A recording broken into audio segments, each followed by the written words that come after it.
point, like I said, with my depression, that like I really couldn't, I wasn't functioning. You know what I mean? Like I couldn't like do any work. You know, it's like I just waking up was. But you was one of my heroes. You kind of admitted that you had a problem. You made me kind of reevaluate my life and say, hey man, you can't go around with your chest all stuck out when you got issues. You know. So when you did that, I'm like, man, you know, all we got going on.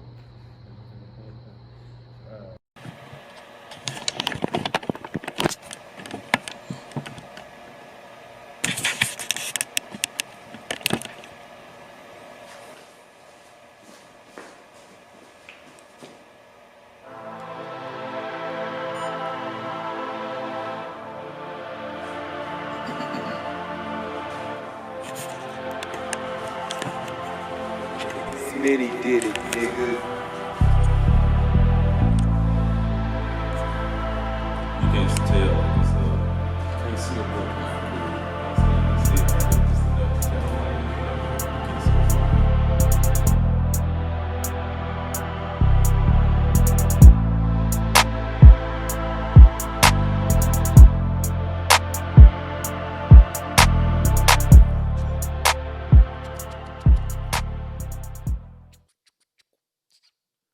Yo, yo, yo, yo, yo, yo, yo, y'all know what it is. The one and only, the one and only, the one and only. It's the boy, the kid, the one, the kid, the one, the kid is Moody. And I'm back here again, back in the building, man. This is episode 4, man. We got another special guest in the building tonight, man. Someone that I've definitely have grown to have my own personal friendship with myself. So I was definitely glad to have him in the building. And he is going to be the first man here on the show tonight. You know, that's a big deal. You know, it takes a lot of courage, especially in the mental health world, for a man to get up here and do their thing and speak and be transparent and everything like that. So I couldn't. I'm blessed. And speaking of blessed, let's go ahead and get this intro started. DJ King Vic in the building, A-State DJ, A-State #1 DJ. He in the building. He about to get us right, man. Hit me with that intro. #1 DJ. Y'all know what it is. Y'all know what it is. Y'all know what it is. Y'all know what it is. Y'all know what it is, man. It's another great city. We up in here blessed tonight. We in here blessed tonight. Vic, damn, we need to do something different, right? We probably need to do something a little bit different, man. Give me a little bit something different tonight, man. I need to feel blessed tonight. You feel me? I need some blessings. Y'all know what it is, man. Y'all know what it is, man. We back up in the building, man. We back up in the building. Yes, sir. I said I'm Moody. I said I'm Moody. I said I'm Moody. I said Moody was here. We got none other than the building. None other than the building. All the way from A-State. We got none other than Pastor Harry Jackson. Hey, y'all know what it is. Pastor Perry Jackson. Standing in that pulpit changed. I told you I caught the fever. My little toe then dipped in the water. Now I don't know how to act no more. You hear me? Man, I'm glad to have you up in the building tonight, man. I appreciate you coming out, taking some time and speaking with us. And like I said, man, it's going to be a great night. It was one of those things that, like I said, I was like wondering who's going to be the first guy that was going to get on here to talk. And like I said, you know, it's a little tough to get like men to be vulnerable and be transparent, especially when they talk about mental health. You know, we've been taught to like not show our weakness. We've been taught to be tough all the time. So, man, I appreciate you starting right now. I just want to go ahead and give you your flowers and tell you thank you for coming out here tonight and being the first to step in the building, the first man to get on the show, man. Most definitely. You're my guy. You're my guy, Walter. Most You're definitely. my guy. Do me a favor and bring that mic up to you a little bit closer. You're my guy, Rolf. Hey, yo, there we go. Like I always start, man, I start out with the same question I do every time, man. This is episode 4, and the first question that I always ask, because I'm always concerned about my people, is, are you happy? Yeah, as happy as I can be right now. Ooh, as happy as you can be. Like, what does that mean? Like, what like, you had a deep breath just then as well. So, you know, you need to convince me that you're happy. So if you're not happy, this is the place to kind of say what you want to say. Right. I'm happy. You know, I'm happy, but you know, sometimes you just have those expectations, and they don't always come through. So it's like I'm hoping for the best, but I expect the worst. I feel that. Why does it? Is that like a mentality that has came over time based on just certain circumstances that you've been going through, or is it because of like what the world has taught to you? You know, why are you so have the expectation of expecting the worst type of deal? I don't know. I guess Is it expecting or preparing for the worst? yeah, a little bit of both. I got you. Yeah, you kind of expect everything that is Murphy's law. Everything that could go wrong goes Will wrong. go wrong. I got you. And you just gotta, be on your toes. I got It's you. more, and this is more of me just being on my toes. It's not that, I'm not happy or I'm happy. It's just that, hey, let me make sure. Stay on your 10. Yeah. I'm with that. Has it always been that, or was there anything that you in life that kind of like changed that, or has you already had that type of mentality whenever it came to just how you move in life? Because like I said, I know you, and like I said, and every time I saw you, like I spoke to you the other day, and you're like always very cheerful, very happy, very jolly guy. You know what I mean? So like for me to even think that you are like walking around expecting the worst, it don't even like if somebody didn't know you or anything. If somebody know you, don't know you, man, I really couldn't read that from you. Right. So is there something that happened in your life, or is there something that just developed over time based on the way of the world or your own personal? It was probably more something that happened in my life that, I kind of contributed to the military, but it's my hearing. And when I look back on it, I realized that I lost some jobs and lost some respect from people because people thought I was dumb. I got you. And I'm not dumb. I just didn't always hear you. And I think the dumbest thing that I did was pretend that I heard you. And I really didn't hear you. I got you. And so now I'm really looking like a bigger fool, in people's eyes because, I'm trying to act like I'm still normal when I've had my struggles. I got you. And it's all right to, have your struggles. It's all right. That's part of life. Most definitely. I would definitely agree with you on that. Just for us, like I said, you spent time in the military, and it was something that you explained to me yesterday, and just for us, like, with the hearing and everything or whatnot. So, like, once you came to, like, a realization, like, when did you realize that you was having trouble with your hearing? Well, probably last year. I knew I had tinnitus, and a guy that I work with asked me to take him over to the county courthouse to talk with the VA rep over there. And my wife always told me I had hearing problems, and she thought I was just selective hearing. I didn't. And so Don't we all? yeah. And so they tested me for everything, but the thing that I had the problem with, I was like, I don't even want to do that. So the guy finally convinced me to go get my hearing test, and man, it was like, wow, you can't really hear anything. Gotcha. And then when I got to thinking about it, co-workers, like we go in meetings and everybody here, this is what we're gonna do, and I'm like, and then later on I'm like, when did they say we was gonna do this?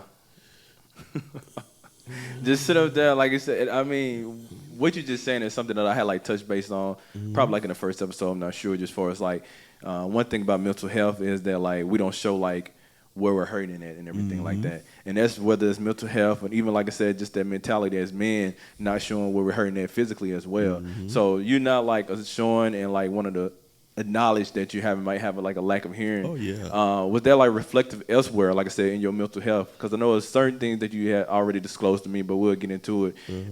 That you felt like you needed to hide, or you really didn't want to face it, or something of that sort. Yeah, just being a black man, just being a black person, you feel like you have to do everything 3 times as great as your white counterpart. And then you mix it in with, your shortcomings. And so you got to try to overcome your shortcomings, and you have to kind of overcome competing because, I've worked at jobs where, we don't want you to be the boss, Perry, because we think you're dumb. And they hadn't really said that, but then when I got a grasp to this, to my hearing, and then I was later diagnosed with sleep apnea.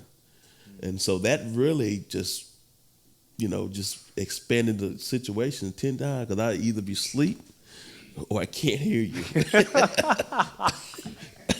That's a bad combination. That's a terrible combination. Especially we have a meeting after lunch. It's OV, baby.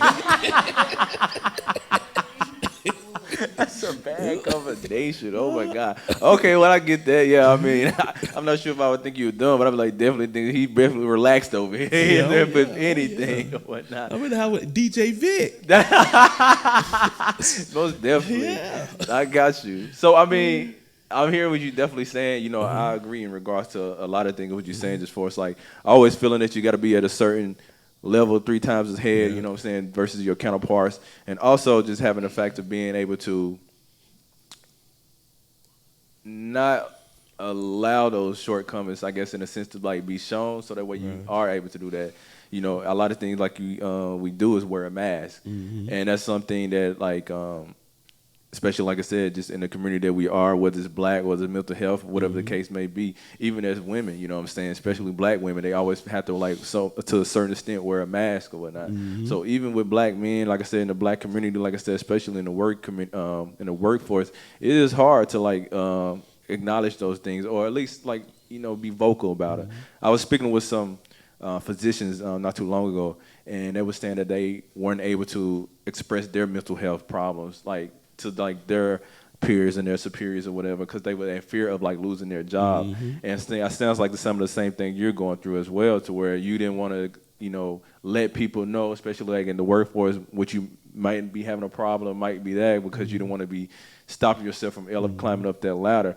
Have you got to a point now that you've learned to cope with that or found like a remedy of that? Because like I said, I know there's some things that you still have to, it's not going to go away. Well, you know what I'm saying? And another caveat to that is, I'm a man of the cloth. I'm a preacher in the community. I don't know if I'm well respected or not, but why might you say that? Because you said that. You sound like James Brown. So you don't get no respect. I don't really feel it. And maybe it's because, sometimes I don't hear and people kind of misconstrue, what I'm trying to say. I got you. And then too, I'm gonna tell you how I feel, and it's not to be disrespectful towards anybody. It's just, I want to tell you how I feel because if you come in here and you tell me how you feel, don't get mad if I tell you how I feel on top of that. And I encounter that, and my wife was telling me, somebody was saying that they didn't say your name, but they said, that you said this, and I'm like, yeah, that was my husband. That was my husband. and I probably did, but it's not to intimidate or hurt anybody. It's just sometimes I feel like I need to tell you, not where you can get off, but I need to tell you how I feel because I was in a meeting with somebody. Somebody came to the meeting. Young lady came to the meeting, and she basically told us what we wasn't doing and what we was doing. I'm like, how you know what we doing and what we would? And I kind of got offended a little bit because it's like you were privy to some information that the rest of us, none of us were privy to. Gotcha. So you telling us what we're doing and what we're not doing, but it's not true. And I expressed that. And I think I kind of ruffled the feathers a little bit, but that was not the intent. The intent was, hey, you need to kind of check yourself a little bit without me saying you need to check yourself. Right. But, you need to know what you're talking about before you come here telling us what we're doing or what we're not doing. And, Is it one of those things, like you said, just for us, like, even though, like I said, to a certain, we can only control what we can control, right? That's right. So it's like, even though that you are, like I said, you speak what you need to speak, you say what you need to say, and everything like that. Even still, it still bothers us. It affects like how you feel, and like I said, you feel like you don't get the respect that you like maybe deserve in the community like that. So like, with you feeling that, do you express like any resentment, like towards anybody, or like not anybody specifically, but just like, do you have like resentment in anything that you're doing, whether it's work or like even like you said, if you're a man of cloth, like even in the church community, do you feel like that?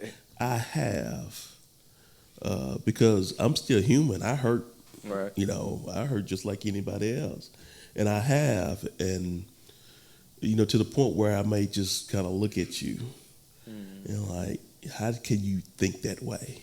Or where do you get your understanding from? Yeah. Gotcha. And, just to simply, see people get done wrong or to hold people to a standard that themselves not willing to, live up to. You put me on one level, but you down here and everything that you do is okay. But let me sneeze wrong. Right. And it's like, man, I knew he wasn't no good. But I mean, I feel like that comes definitely, and this is me being like a devil's advocate. But like, isn't that like that's something that comes with like the job, the duty? You know what I mean, like that. So it's like one of those things that with you being in a position, people gonna always hold you to like that certain standard like that. Do you feel like it should be that way or it shouldn't be that way? I think it's up to the individual. You can do whatever you want to do. Well, I'm saying just for us, like with you, do you feel like it should be? Would you rather be looked at as just like a regular civilian, I guess you would say, or would you rather be looked at in regards to or held up accountable to the certain level as a pastor? Well, I'd rather be held up. I'd rather have the accountability part of it. But at the same time, I don't want your feelings to be hurt if I let you down. I got you. You still need that grace. Right. I feel like. Because all of us need it. For sure, for certain, most definitely. So, like I said, let's jump into a little bit. Like I said, something you disclosed to me. You said you had been diagnosed with like clinical depression, PTSD. Kind of like tell us that story in regard surrounding that. How did that come to be, or how did you find out? Well, I kind of, my wife kind of told me, you kind of crazy. She told me that. Word. But then, a conversation I remember having with my mother was my mother was a comedian, so she said, Perry, you got them on both sides of your family. I said, huh? You got crazy folks on both sides of your family. And and when she passed about 3 years ago, I always think about when she said that. And then I had to really just take a look in the mirror and see that, hey, man, I have struggled in my life in these areas. Really, and really dealing with people and dealing with that expectation that people have of me, and then you're wondering, you never want to be the one who, when the ship wrecks, you don't want to be the one driving the ship. And so that's one of the things that I deal with, because if my church failed, then I don't want to be the one that was the pastor because the church folded. I never want to be that one. I never want to be the one who's in charge of something and everything that goes wrong could go wrong. Right. So I kind of, and I shouldn't, but I kind of walk with an expectation that people don't surprise me anymore. So with that being said, I walk and I'm always on 10. My head is always on a swivel, and I'm kind of expecting that things to go wrong. But I'm also trying to guard myself and protect myself, so that when they start pointing fingers, it ain't Perry. Mm-hmm. And some things I've been guilty of, some things I've done. Yeah. And I admit to it. And because if I do something to an individual, if I hurt a person, if I cuss a person out, I done thought long and hard about it, and I'm willing to accept the consequences of it. I don't care how bad it is. If I do something to somebody, and you heard Perry done choked out somebody, Perry done thought long and hard about it. I feel that, most definitely. Like I said, I mean, that's one of the things, like I said, just for us, like being in your position, and then, like I said, just also being aware of, like I said, your mental state. You know what I'm saying? You gotta always, you always walking like a fine line of a certain sense and whatnot. And there's nothing wrong with protecting yourself by any means. So, like I said, what things do you have in place to like protect yourself? You know what I'm saying? Like, what methods do you have to like protect yourself, protect your mind? Because like I said, I can imagine just for us being like clinically diagnosed with depression, moving forward, once you get that news, like, all right, now I got to start being more conscious of what I'm doing. And it sounds like I said, one of the biggest things that you speaking of and advocating for is just like the protection of yourself, you know what I'm saying? Staying on your 10, making sure you're good all the time. So if there is something, what is something that you do that, you know, it's a protection mechanism that you've put in place for yourself, if any? I try to constantly. I know you covered by the blood of Jesus. Yeah, I'm covered. But you know, I had a situation I went through about 3 months ago, and I was sat at home, and for like the first 2 weeks, I was depressed. I couldn't get out of bed, and a friend of mine, preacher friend, called me and said, "Jackson," and this way he talked to me, "Jackson, you need to, if you don't believe in the medicine you give out every Sunday, you need to stop giving it out." And I jumped up out of the bed. I said, "You're right." I feel that. You know, just, you know, and I examine myself, but then I remember who I belong to. You know, I belong to God. I belong to Christ.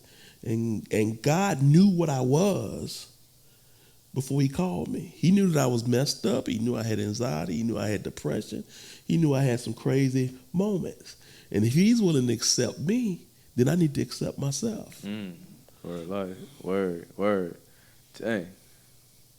I don't even know what to say after that. That's definitely, I was definitely going to use that. Use the medicine that I give. Because I've been giving out all types of medicine all the time. I know that. Don't listen to the crowd, people. I got you. So, like you said, just for us, like, let's just stay on that for just a second.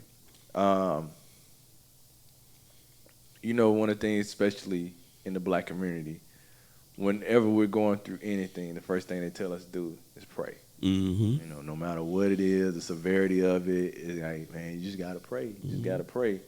And for me personally, like, I ran out of prayers, and I like was on my knees. I was praying. Like, whenever I was going through my deepest like part, like, you couldn't tell me I wasn't praying hard enough. I wasn't praying thorough enough. I wasn't like praying with clarity. Like, I was hitting every check mark, everything that I had been taught since I had been of youth and coming up in the church and everything, and just coming up in my spirituality overall and whatnot. So for those people who come to you and they be like, "Perry, Pastor Perry, it ain't working no more. I done prayed, I done fasted, you know, I done rid myself of everything," you know what I'm saying? Like, what kind of conversations that had once, you know, they like, God, like, he ain't hearing me? Because that's what they say. He ain't, you know, that's like, he ain't hearing me no more. He ain't hearing my prayers.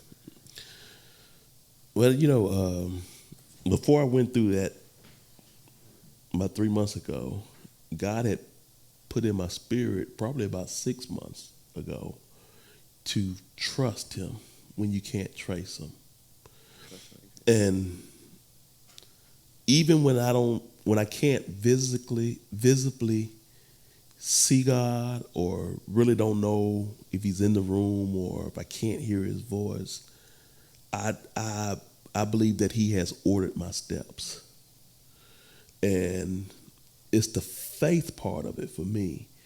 I mean, I pray, you know, the Bible tells us to pray without ceasing, but I pray, but I trust him. I've gotten to the point where and this is probably the last 6 months to a year, that I've learned to trust him in spite of. And that's the hard part for some of us, because we try to put God in this box when you can't box God up. You know, God does not have to go anywhere to be anywhere. He's the same yesterday, today, and forevermore. He doesn't have to do anything to be right where he needs to be, and he's always on time.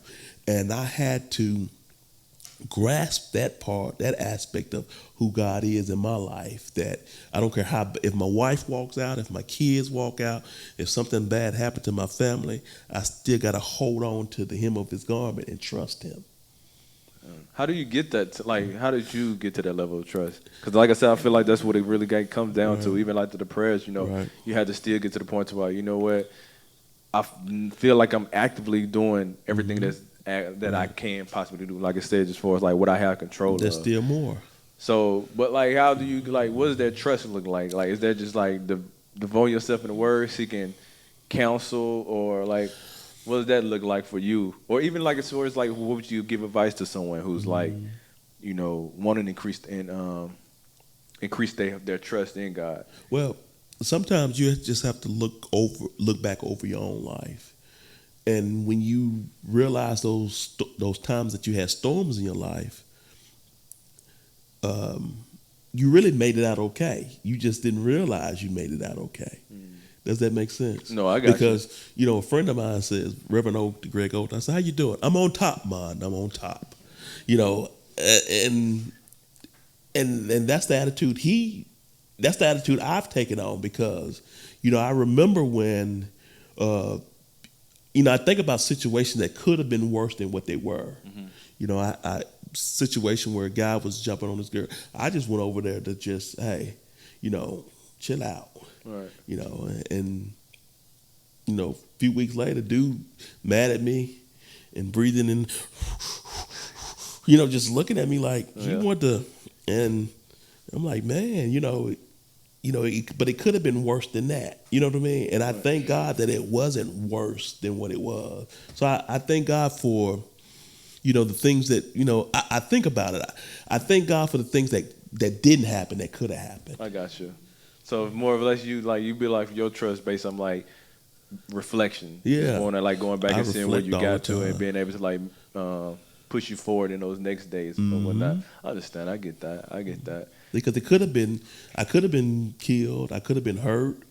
My friends could have been hurt, but God kept us. Gotcha.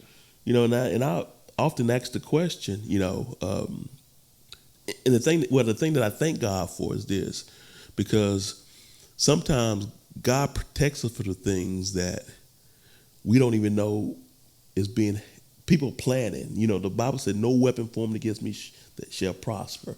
So, there are people that are in the cut forming weapons or working on weapons, but they never materialize because God stepped in some kind of way. I got you. One thing that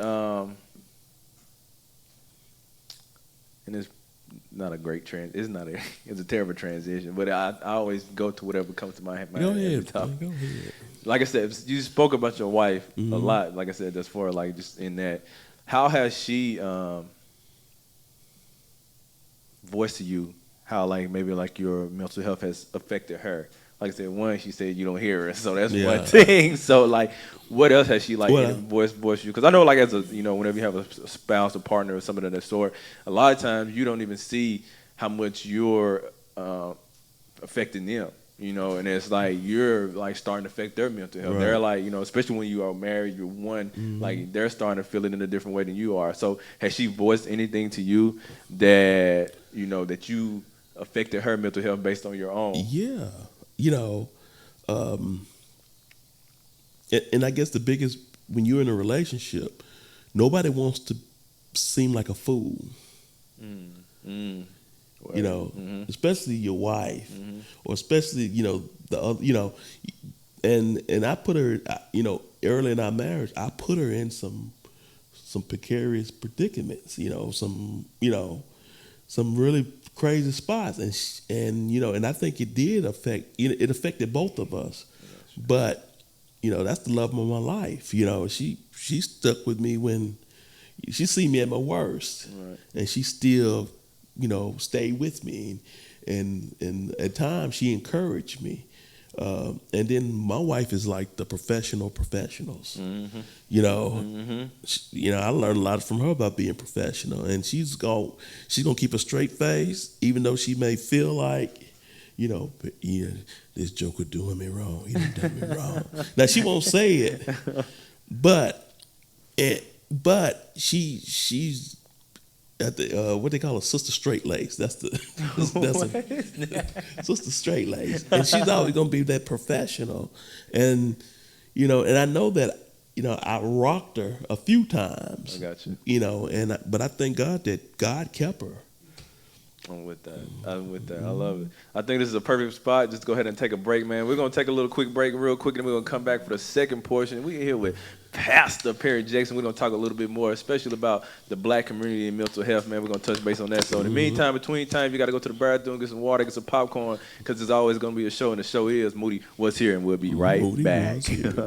Yo, you know what it is, the boy Moody Wuz here, and yes, I am here in Memphis, Tennessee, D901, and today I'm at 901 Whitening with the owner, Christy Lee, and she gonna get my smile right now, because I'm a little busted and disgusted, but, you know, she gonna switch that up here in just a minute. Christy, can you kind of tell me what I can expect today?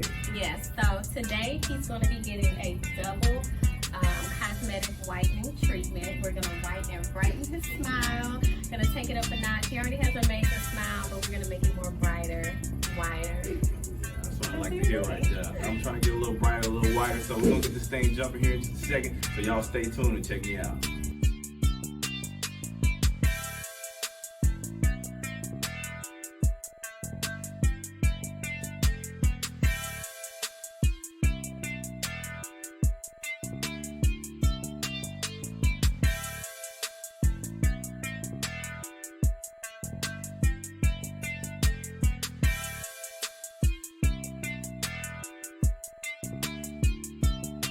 Yeah, y'all see what it is? The boy looking good, the boy looking good, the boy looking good. I got the smile to match the dimples now. Christy done hooked me up, man. Appreciate that so much, Christy. You look amazing. Oh my God, Christy, don't gas me up. Don't gas me up. No, you can gas me up. You can gas me up. Man, y'all make sure y'all go and follow her. Love Christy Lee on all social media and also 901 Whitening Bar. Make sure y'all do that. Get your smile right, because don't be out here lacking with the smile if you ain't out here lacking already. Y'all be good. Moody Wuz here. We'll see y'all next time. Hey, good job. I told you it's easy.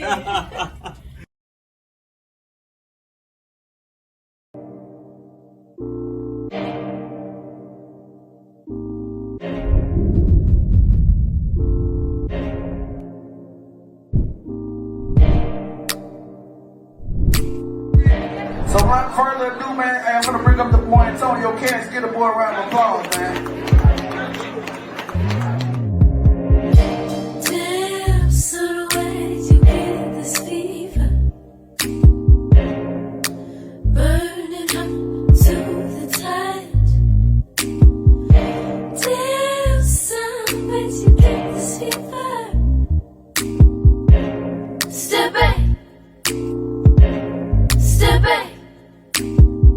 When I walked in your house,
means I was skipping through the puddles even when I couldn't see. I had faith.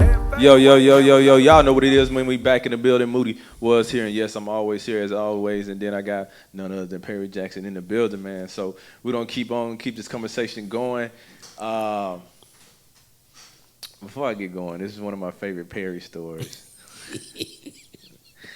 This is something he told me, and this is when I started thinking about when it was on a break in regards to like him protecting himself and being on 10 or whatever. Because he told me, and this is a true story. He told me, if you ever see him and a bear in a fight, he told me to make sure I help the bear. Pour honey on me and help the bear. He said, pour honey on me and help the bear. So we back in the building. Like I said, man, I appreciate, like I said, everything you spoke on it thus far and everything. And like I said, just as far as like God and like I said, just in his involvement, like I said, in your life, man, that's something that I'm like big on, especially when it comes to like all aspects of my life, and me personally having to lean on him in the I hate to say the worst way, but in as much as I had to during my period, you know what I'm saying. One of the things that I kept in mind was like the story of and I might be messing this up. Whale, was it Joe in the whale? Who got swallowed by the whale? Jonah. Joe, right?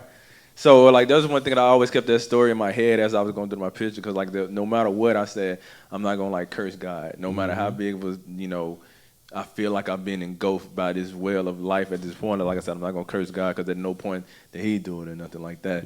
Did it ever get to the point, saying with you being like a man of God, a man of the cloth and everything? Did you get to the point that you wanted to, or did you always stand firm in who you were as a man of God? No, I didn't always stand firm. There were some days that you were upset with God, for sure. But then one of the big misconceptions, I guess, is that, you hear people say, well, God is not going to put any more on you than you can bear. Right. But I don't think that's true. Speak it on. Tell me about it. Elaborate on that. I think that we have to get to the point where we're vulnerable, where God then God will show up. I'm trying to think of the scripture where it says, in weakness I am made strong. And I'm not strong because of myself, but I'm strong because of God. I got you. I mean, that definitely makes your arms are too short to box with God.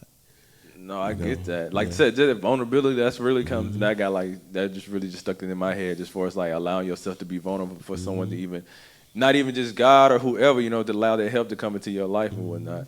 So it's one thing to just be able to just have that moment in time to where you're able to like look at yourself and just be like, allow yourself to open up to that vulnerability. How did you get to that point that you did that? Well, it was just, reflecting about 6 months ago. I had to get to the point. I was just thinking, this is what I say in church. When I get to thinking, I get to thanking.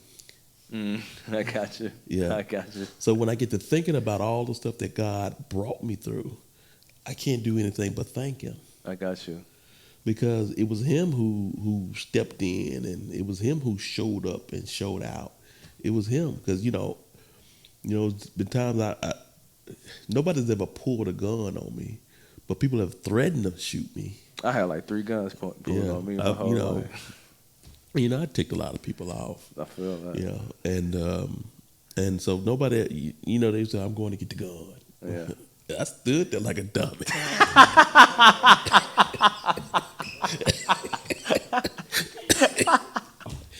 That bear came back with a gun. I'm like, I think I need to help you, bear. What was I thinking? Oh my gosh, dog. I'm going to get a gun. But it seemed like I said, I don't know. I guess that's a testament to how strong your faith is, or something. No, that was foolish. Most definitely. I want to also get your opinion, or just kind of hear your voice, and like I said, your insight in regards to like you being a leader in the community. Well, do you feel like you're respected or not? I see you as a leader in the community. What, as a community, especially in the Black community, can we do to push forward the mission in regards to like helping those who need help mental health, or just making more of bringing more of awareness to it? I think we need to be patient with each other, with people. And I don't think we're patient enough. And we try to, instead of trying to embrace and help, we try to point the finger. And if we're, in the black, well, I grew up in the time, I grew up in the late 80s, early 90s. And, people had mental health issues, but they kind of like, oh, he gonna be all right, or she gonna be all right. Right. And they were really struggling, And so I grew up in that generation. I guess I think it's Generation Z. We considered Don't ask me. we considered the toughest because we had to learn. We learned most of us, not all of us, learned technology. I read an article where it said that that most of us as latchkey kids, we spent a lot of time alone or with our siblings because, we were the ones with two parents. We were the first generation where two parents had to work. I got you. So we spent a lot my dad wasn't around, so, but I spent a lot. I would come home to an empty house sometimes, with my siblings or my cousins or whoever. And so, but I think my generation had it the roughest, and we really didn't have time to raise the kids. And, they didn't have time to raise y'all. We didn't either, because my children come from a two-parent. We raised them, but we took more of a hands-on approach. We didn't say, hey, here's the video games, go play the video games, and then you can use the microwave. But my wife and I took the hands-on approach where we loved, and we not saying that they didn't love, but we did a little bit more, I think, compared to a lot of other parents. Gotcha. We cooked, we sat down with them, we had, dinner with them, we had lunch with them. We did what we needed to do. So you feel like just for us like that progression that we want to see in the community, it really starts at home. Because you feel like it didn't start, you didn't have that luxury of that benefit back whenever you, like I said, your youth. So just starting in the home, being patient, like I said, that's something they can do. In regards to like I said, you have is it two boys? Two boys. Gotcha. 26 and 24. Gotcha. Were they every period? And like I said, I know me as a young man, just growing up, like I said, like you saying, just starting out in the home, that's where that mental health comes with. Were there times that you had to, that you can remember that you really had, that they really had to lean on you as far as like that guidance and like as far as like getting them past certain barriers that they were going on in their minds and everything? Yeah, of course. There's certain times where, you just have to bring them in and have that come to Jesus meeting. And what I mean by that is, I read an article, there's a difference between being nice and being kind. Did you know that? I did. It's a huge difference between being when you're nice, you're agreeable. Okay. And with my children, we were never agreeable. I got you. Because my thinking was, you're not finna make me feel any kind of way in the house that I'm paying bills in. You're not finna, I'm not. You can't come to you can't live in my house and me not get mad enough at you where I can't say anything to you. Gotcha. That had never happened with me. Gotcha. And my children. So you're gonna do what I tell you to do, or you can do what you need to do. But because this is my house, I'm paying the bills. I feel that. And so we weren't nice to our children. We were kind to our children. I got you. When you kind to people, you tell them what they need to know to help them. And I don't think we do enough of that. We're agreeable, but we're not. And we're nice, but we're not kind. Got you. It was more of like I said, do you feel like it was, would you label it as more of like a tough love type of thing? Yeah. And you need that tough love. Got you. Well, what if they did? Were there times that you feel like they didn't need that tough love, and you had to kind of like, cater it to a little bit more to like what they need at that time? Because I mean, that's one thing about me. Anybody that know me, especially whether it's anybody like partners or clients, anybody who know me, they know I'm like 90% tough love all the time. But I had to get to the point, like I said, to where that's not always the best remedy, especially when I'm want them to receive that love, and so they might be into their benefits. One of the books that I came across was like the 5 love languages, and that was one of the things where I learned to where like the way I give love, the way I receive love might not be the same way that they give, they can receive it or whatnot. So with you being a father, and like I said, also being a pastor, that's one of those things that like I can imagine like with your children that. It's not easy being like the pastor's kids or whatever. And everybody always say the pastor kids are the worst ones like that. So is there something that you felt like, was there times where that tough love wasn't what it was, or was it like always tough love? And no, it wasn't always tough love. I think one of my kids had done something one time, and I was mad, and I was going to get him. And then as I was going to get him, and I had time to think, and it was like the spirit dropped in my spirit. You remember when you did that? I feel that. And I'm like, whoa. But I mean, that's it. That's that grace. You extending that grace, like I said, what you wanted. Like I said, you wanted the grace, and so you extended the grace. So I mean, that comes with the territory for sure, like that. One thing that you and I also talked about yesterday, and I'm thinking about that just because I'm thinking about like needs whenever it comes to like needing certain type of love or needing certain type of support. We talked about just for as like you feel like the church should be a place where people could come for their needs or whatnot. Can you tell me a little bit more about that? Like I said, you spoke on it with me a little bit, like I said, in regards to things that you're doing at your church personally, just for like having certain resources that are available to the community. St. Paul Missionary Baptist Church down here in Jonesboro, Arkansas. 716 East Washington. Hey. Is there things like, so tell me like, what are some things that you can provide the church? Do y'all have things in place as a church in regards to resources that can be like help those who not only not need just tangible goods, but also like just counseling or resources, or like kind of like what does that look like whenever because I know a lot of people come to the pastor for like advice and everything like that. So counseling is one of those things that you can get into some legal ramifications, and so as far as counseling, and most of my counseling, if I did any, would be just really listening to you. I got you. Because I found out that 9 times out of 10, a person will solve their own problem. They just need somebody to listen to them. I feel that. Most so definitely. You just talk and I listen. And then every now and then I may tell you, well, you did that, but I remember when I did that as well. I got you. And if I made it out of this, you can make it out of this. I got and you. That's pretty much how the normally goes. I feel that.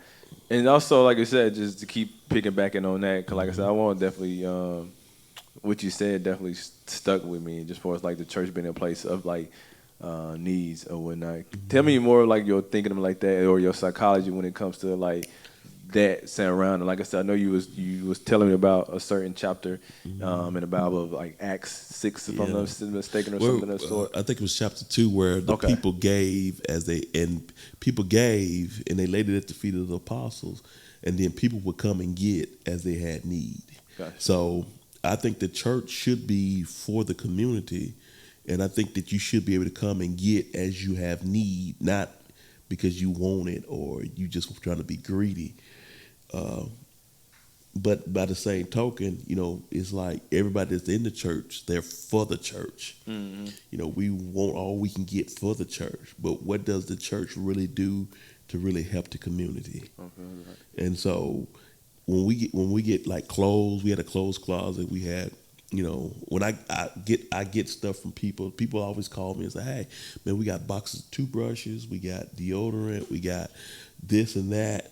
And we open up the pantry for people to come and get as they have need.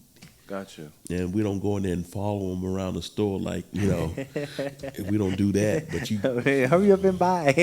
Yeah. We don't do any of that, but you come and get as just come and get. I got you. You saying like the church should do more for the community.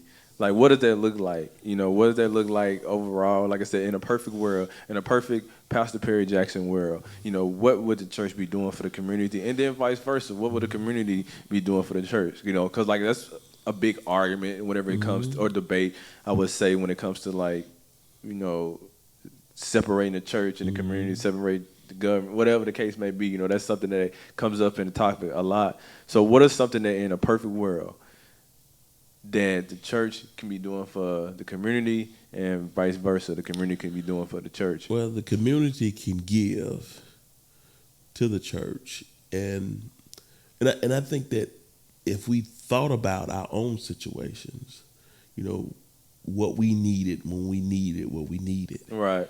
Then and I'm not saying money, but I'm talking about, you know, like in college, it was hard for people, especially freshmen, and like me. I'll give you an example of me. When I left home,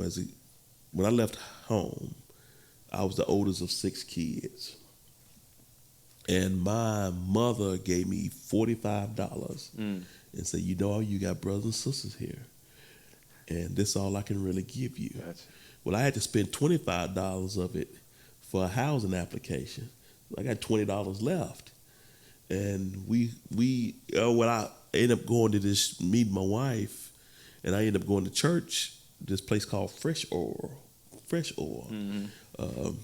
Pastor Rodney and Naomi Somerville, and we would go to their church, and after service they would open up their pantry, and we would go in there and get those fruit roll-ups. We go in and get, you know, toothpaste, toothbrush, whatever we needed, right? You know, to make it through the week, and that was a blessing. Most definitely. You know, when I met my wife, I had gone to boot camp and AIT, and I was in the military, and I came back to go to college. And all the clothes that I had, I can wash and dry with $2. Gotcha. $2 whole dollars. Man, and then when I met her, she would give me the $2. I'm with it. Yeah. And so, just thinking about my own plight, the things that I had to go through, had to struggle. And if I could serve as a mentor, or if I could be a blessing to somebody, you don't have to go through what I went through. Most definitely. Because I want to help you Most definitely. through this time in your life. But I don't want you to pay me back. I just want you to pay it forward. Oh, I got you. And that's the biggest thing. Like I said, I feel like most people, including myself, we feel that first maybe strike of like that blow to our mental health is when we first lose something, or when we're without or whatnot, when we're not able to pay a bill, or we're not able to like clothe ourselves, or something like that. So that's one of the biggest things. Like I said, just for as like, I agree with you in regards to like what the community can do, and for as like including the church as well. So that way, it is there for a be the resource. And we all know that despite whenever we need something, we still might be like a little embarrassed to ask. So like the church provides a little bit, taking that embarrassment away. You can go there on your own. Like I said, nobody's behind you. Come in, do what you got to do, and go from there. So I definitely, encourage, like I said, as you, and anything that I can do as well, just for us like people who need that help, needing that, to want to know where they can like provide and help. That way people can like go on their own and do it as they need to. Like I said, because not everybody are in a space to where they're able to like be in front of someone and ask for help, because asking for help is hard. It is what I'm saying? Very hard. Is that do you feel like there was a time that whenever you were needing the help, was it tough for you to ask for help, or did you feel like that was something that just came naturally to you? A little bit of both, because I grew up where I saw my family do certain things. Gotcha. And I'm not saying that it was right or was wrong either, morally. I didn't, but they would do like certain, like borrow money. Gotcha. When I was growing up, I seen my family borrow money. Gotcha. And then when I got with my wife said, no, we don't borrow. We ain't got it. We ain't got it. And that was such a blessing to me, because I thought it was the right thing to do, even though sometimes I would just borrow because I wanted to go somewhere. Right. But I really couldn't afford to go anywhere. I got you. At the time. And so when I kind of learned that aspect of it, I was all right in asking, but then I had to realize that no, this is not really always right, because if I have to borrow it to go, then I can't afford to go. I got you. I feel that. Most definitely. All right, most definitely, man. That's a good segue. Like I said, we're going to take one more break. We're going to come back and wrap up with you just a little bit. I got one more question I want to ask based on something we had talked about already as well. You told me when I asked you what was to finish the sentence? You said stay blessed. So when we come back, I want you to kind of tell me what that is. So in the meantime, in between time, I'll let y'all go do whatever y'all got to do on this little break. But Moody was here, and I'm here as I always will be. And I'll see y'all in just a minute. In a minute.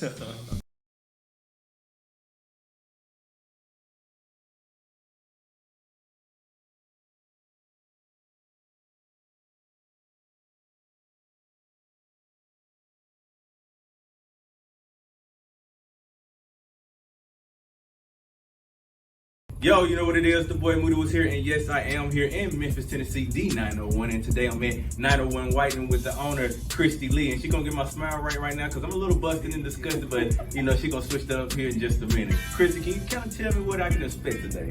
Yes, so today he's going to be getting a double cosmetic whitening treatment. We're going to whiten and brighten his smile, going to take it up a notch. He already has an amazing smile, but we're going to make it more brighter, wider. I like to hear right there. I'm trying to get a little brighter, a little wider, so we're gonna get this thing jumping here in just a second. So y'all stay tuned and check me out.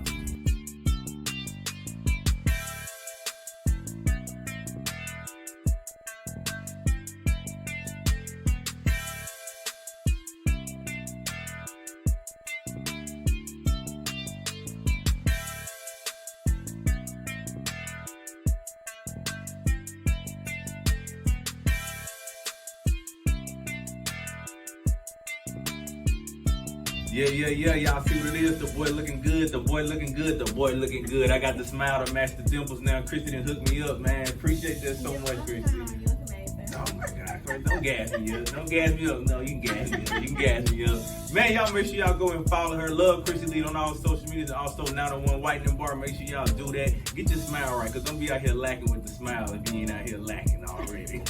Y'all be good. Moody Wuz here. We'll see y'all next time. Hey, good job. I told you it's easy.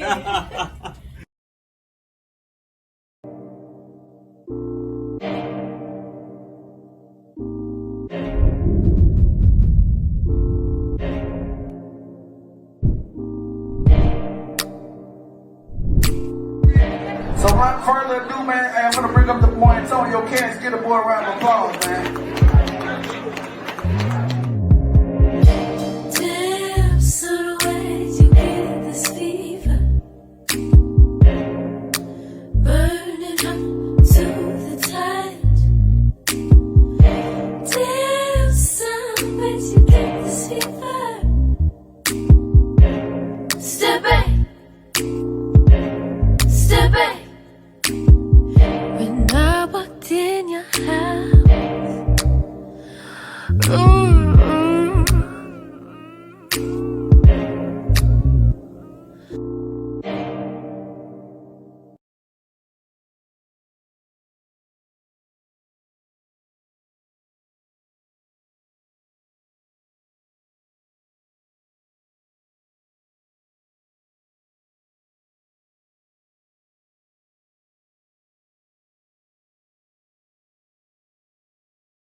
Yo. We back in the building, man. Moody was here, and yes, I am here, man, with Mr. Doctor. No, not Doctor. I'm sorry. Are you gonna get your doctorate? No? You thought about it though, right? I was enrolled and I That's walked what away. I thought. Yeah. That's what I thought. I'm certain. All right, well. I paid $500 application And fee and everything. everything. Oh my God. And I asked for it back. They said nope. No gives you back, that's for sure. All right, most definitely. When we here, like I said, with Pastor Perry Jackson, man, I appreciate you coming in here tonight, man, speaking everything. Been a great conversation. So, like I said before I went to the break, the last thing when we met previously, I wanted you to finish the sentence, stay whatever, and you end up picking like stay blessed. Can you tell me why you end up picking stay blessed? Because we don't realize that we are blessed. As my friend said, I'm on top, man. I'm on top. We are on top. And sometimes we don't realize that we're blessed. And one thing can happen, a bad situation in life could kind of knock you off target. But realize that you are blessed. You're blessed. I'm with that. Always stay blessed. Always stay blessed is one of the things that, like I said, I try to keep my same mentality as well, man. And I also want to make sure I just continue to just flourish that out to the community, to everybody I come with in contact as well. I'm gonna keep that in mind. So once again, I want to thank y'all, man. Y'all make some noise for Pastor Perry Jackson for coming in the building tonight. We finna take this last real quick break. Then I got Dr. Wil Remigio coming up here. He gonna bless us with a violin set real quick, man. So we'll be back here real shortly. So if you gotta go one more time, you better make it quick. Moody Wuz Here. Moody Wuz Here. Hey, good job, man. That was a short segment. That's what I said. That was real quick. I appreciate you.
Yo, y'all know what it is. The one and only Moody Wuz here, and we're back in the building, man. It was this is a special night. We got Dr. Wil Remigio in the building, man. I met him probably last year. I was just out walking, definitely one of my times of depression, and I was just out walking, and I heard this sound, beautiful sound, and I just, being me, I just followed it till I found it.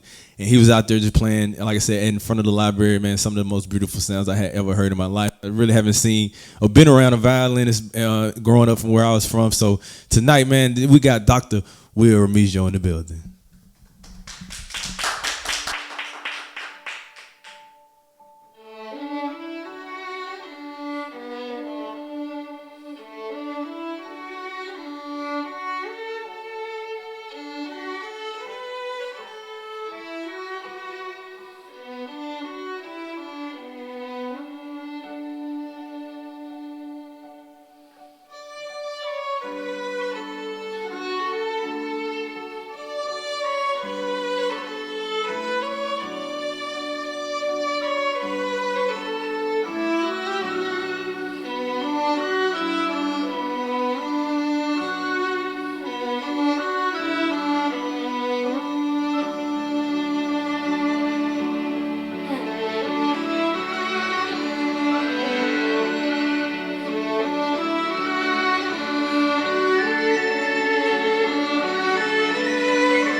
Make some noise, make some noise, make some noise, man. Dr. Wil Remigio in the building, man. I thank you so much for coming out tonight, man.